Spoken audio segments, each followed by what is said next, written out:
My name is Anthony Ianturno. I was a sergeant in the Coast Artillery and the aircraft gun. My battle stations were in Pearl Harbor here at Hospital Point. And we've been trained to come into Pearl in case of emergency. Now this is my good friend Sanders.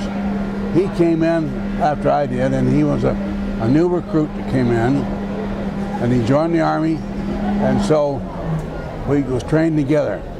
That Sunday morning, to cut it short now, I'll tell you, that Sunday morning when we was walking back from breakfast, carrying our mess gear with us, our nice bacon and eggs and pancakes and whatever, and we thought we heard a funny sound, and the guy who was walking next to me was my corporal, Bertie McCall.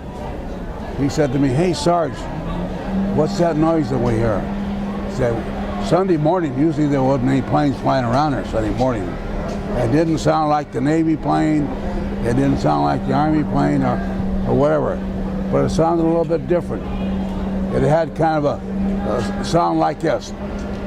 American plane would sound ooh like that, but the Japanese planes had a two-tone sound, woo, woo, woo, woo, woo."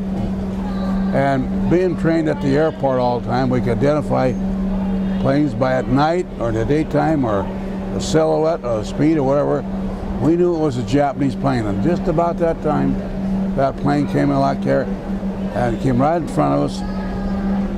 It was a torpedo bomber, big torpedo under this bow. And he swung around, he dropped the torpedo in the bay. That is when I ran into the barracks, and I told the guys, because he had looked down and saw me, and with his eyes I could see he was going to open fire. He brought his machine gun around like that there, right down. He could see me walking on the ground. I was only 50 feet above him. That's how close that's how low he was flying. And when he started firing, I could hear bullets hitting around, hitting the barracks, hitting the ground and concrete or whatever. And I ran into the barracks. I told the guys, "All right, everybody outside, because the Japanese are attacking us." Now this is Sunday morning. They don't believe on Sunday morning that they should have to do anything. That's a day off for the Army. I suppose all the rest of the service is the same way. And so I said, "No, get outside, the Japanese are attacking us." They said, "No, we won't." About that time, a bullet came through the roof. It hit the guy on the side. His name, I still remember his name. His name was Ernie Younger. Yeah. Ernie Younger. Yeah. And about that time, when they saw that happen, the blood, they all ran, and they knew that Japanese attacked us, so they all ran outside. Now, we don't have any ammunition. We grabbed our rifles, we ran out. But the rifles are stacked right in the front of the doors. We come in, we put the rifles in a certain place. And when we run out, we grab our rifle. We don't grab somebody else's rifle. But when we got outside, we had no ammunition. Well, at the end of the barracks, there's a supply room. And we know there was ammunition there for the rifles, because we used to fire our guns at Camp Malacoli, which is out here at Barbers Point. We used to go out there and fire our guns, because if you shot at a plane that's towing the target, the shells would go out over the ocean and down in the ocean. And if you can't shoot around here, too many people might get hurt, see? So it was out at Barbers Point. Anyway, I knew that the problem was not too good with a rifle shooting at a plane. But we had some 50 caliber ammunition in that supply room. So we grabbed that 50 caliber ammunition. Each canister had about 250 rounds per canister. So that gave us about 1,000 rounds. And it took us a couple of minutes to get the gun set up. We had the yoke, the legs, the yoke, put the gun on and put some water in it, because it's a water-cooled 50. Now by this time, about 30 of those torpedo bombers had flown by. So there was about 10 or 12 more left. This is when we started firing at those planes, and we got to them. But we didn't know we had shot them down yet because the planes were flying so low. You see all these trees you got around here? They're flying so low. Once they go past the trees, you don't see them anymore. Well, they flew a little farther to Barber's Point, which is a hospital out. Barber's Point is a, what they call a lighthouse. And they reported the 2 planes went down. So about a week later, our commander came down from Schofield Barracks and said the report was that we had credit for shooting these 2 planes down. Why? There was nobody firing at that part of Hawaii. Maybe you had a lot of fire here in Pearl Harbor, but not at Barber's Point. Who was firing at Barber's Point? We were. So they give us credit for the 2 planes shot down. So now I'm going to tell you another story. I'm going to let him tell you another story. On the island of Bougainville, he was my gunner, one sharp gunner. I was a sergeant, he was a corporal. And he'll tell you his story. Go ahead, you want to tell him. You want to take this over here? That's all right. I guess right there. Before you, how old were you when you joined? I was 21 years old. Let me show you something. Let me show you something. This one I was 20 years old in Honolulu. This taken in Honolulu when I was 20 years old. I've had that ever since. Oh. Well, I'll tell you what happened a little bit on Bougainville. Japs come over there every night or two bombing us, and sometimes we'd have night fighters up. And when the night fighters up, they'd usually call and tell us to hold our fire because we had night fighters up. Well, this one night, a Jap plane come in, dropped a bomb on the end of the runway, and one of our searchlights come on, and I seen the rising sun on the side of it, and I gave order to start firing.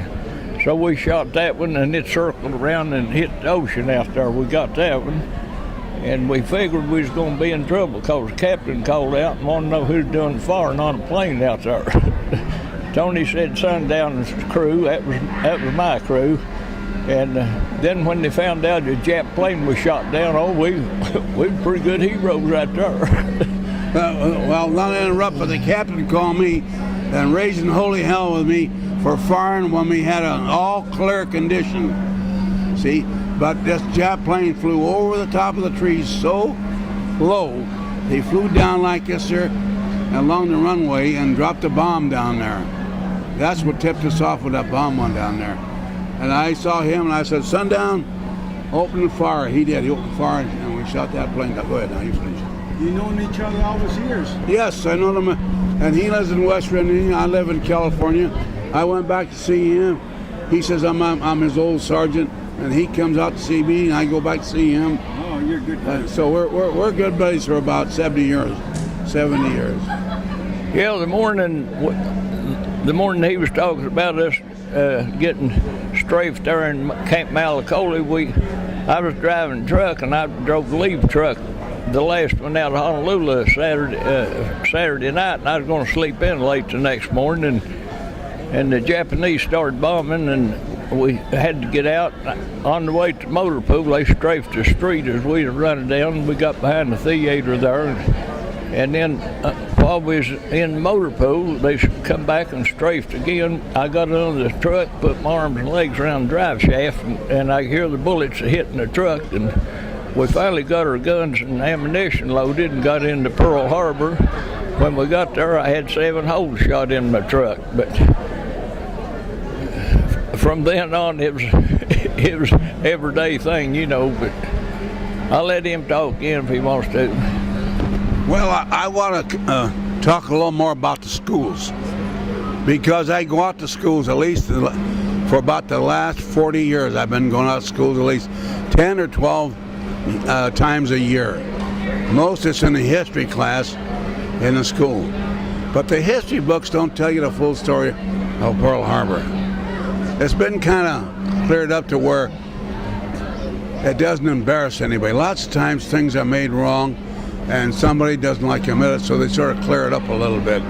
So when the school teachers tell the kids about it, and I say, no, wait a minute now.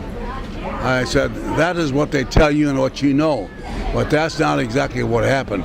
then I would explain it to them. You understand what I mean? And so by the time I leave there, the school kids and the teachers are giving me a big hug because I gave them definitely another story that they can kind of think about. But anyway, it's wonderful that you kids are doing what you're doing, going out to schools and telling the kids today. Now, I live in Long Beach, California, and I go out to Wilson High School, Poly High School, Bellflower High School, and a number of other high schools. And I go at least 10 times a year. About once a month I go out to schools. And so I think that helps for the school kids to know exactly what happened that day, not some story they might see in the movie, or they may hear something that somebody else said that's not correct. They want to make sure things are correct. Okay? Now, I know I don't have much time, but I'll go ahead and let you ask me questions if you want. What ship were you stationed on? So you ought to talk a little bit louder. What ship were you stationed on, sir? Okay. Now, everybody thinks we stationed on the ship because we was here in Pearl Harbor. But we was out of Schofield Barracks, was in the Army. The Army had the responsibility of protecting this field, protecting Hickman Field, protecting Wheel Field, and so we was in Pearl lots of times, and everybody thought we was Navy, but we was actually an Army. First out. Okay? Pearl Harbor was our battle station. When we'd go on maneuvers, we'd always come to Pearl Harbor. And we were supposed to be on maneuvers at the time. And General Short over the Army and Admiral Kimball over the Navy, they called the maneuvers off, and we was going to go out Monday. That was a day short, But this was our battle stations when we was on maneuvers. I wish we'd have been there. I got one more story to tell you, and this is kind of funny. I know. Yeah. I got one more story to tell you about this guy. This is kind of funny. This is on the island of Bougainville in the Solomon Islands in the South Pacific. And we had the all clear signal one time, and this Japanese plane came over under the radar, and he was able to shoot it down because we could see the red meatball, the red insignia on the plane. We call it meatball. That's not the proper way, but anyway, he shot it down, but we didn't see it anymore. But it flew out to the sea, and down it went to sea. And then the 4 American destroyers saw them go down and reported to the 14th Corps headquarters. We was not like in a division, we was in the 14th Corps headquarters. And said, well, they shot the plane down. But the captain called me just before that on the telephone and said to me, what the hell are you guys doing out there? We got an all clear signal. We're not supposed to fire. We got our own planes flying around. I said, Captain, that was not one of our planes. It was a Japanese plane flying down the runway. It banked right in front of, we could see the Japanese pilot, co-pilot, tail gunner, and we saw the red meatball on the wings and on the fuselage. So he said, he was kind of mad. He said, I'm going to come out and see you tomorrow morning. I don't like the way you're talking to me. I said, all right, but you want us to do a good job and save somebody's lives out there, so this is what we did. So I'll be out to see you in the morning. What do you think? The next morning, here comes a Jeep through the jungle. This is on Bougainville, really jungle. And I thought it was the captain. When the Jeep pulled up there, it was the second lieutenant. I said, well, where's the captain? He doesn't want to come out and talk to you anymore. I said, why not? He found out that you were right. You did shoot those 2 planes down, that he was wrong. He did not want to admit that he made a mistake because a lot of the officers would like to get a raise from captain to a major to a colonel and lieutenant and general. So they always want to make sure that everything's right. Anyway.